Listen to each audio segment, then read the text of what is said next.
আওয়ামী লীগকে রাজনীতিতে ফেরাতে আন্তর্জাতিক চাপ রয়েছে এবং তারেক জিয়াকে ক্ষমতায় আনার পেছনে শর্ত একটাই দেওয়া হয়েছিল, গণতান্ত্রিক পরিবেশ এবং গণতান্ত্রিক ধারা বাংলাদেশে অব্যাহত রাখতে হবে। এবং এটার কারণেই পল কাপুর ঢাকায় আসার ঠিক আগ মুহূর্তে আওয়ামী লীগের পার্টি অফিসগুলো খুলে দেওয়া হচ্ছে এবং আওয়ামী লীগের পার্টি অফিস খুলে দেওয়ার ব্যাপারে কোনো প্রকার বাধা বিপত্তি নেই, কারণ তারেক জিয়া নিজেও জানে আন্তর্জাতিকভাবে গণতান্ত্রিক মানধারা বজায় রাখতে হলে তাহলে আওয়ামী লীগের তার পাশে লাগবে রাজনীতির মাঠে।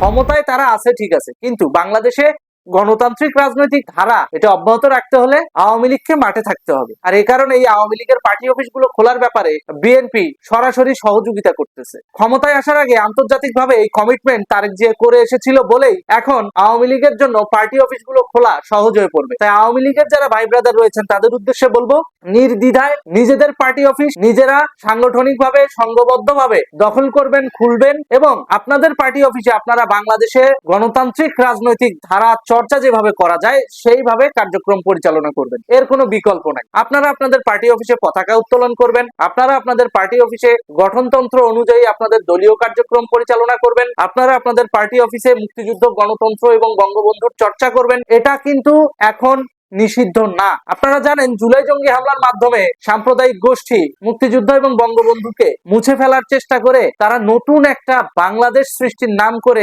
পাকিস্তান সনদ আমাদের হাতে ধরিয়ে দেওয়ার চেষ্টা করেছে। সেটা এখন আর ধোপে টিকছে না। এখন পুনরায় বাংলাদেশের স্বাধীনতা এবং বাংলাদেশের মুক্তিযুদ্ধের চর্চা এটাকে শুরু করার জন্য এবং বাংলাদেশের গণতান্ত্রিক পরিবেশ ধরে রাখার জন্য আওয়ামী লীগ রাজনীতির মাঠে কাজ করবে এবং এটা গণতান্ত্রিক সম্প্রীতি সুসম্পর্ক বজায় রেখেই। ধন্যবাদ।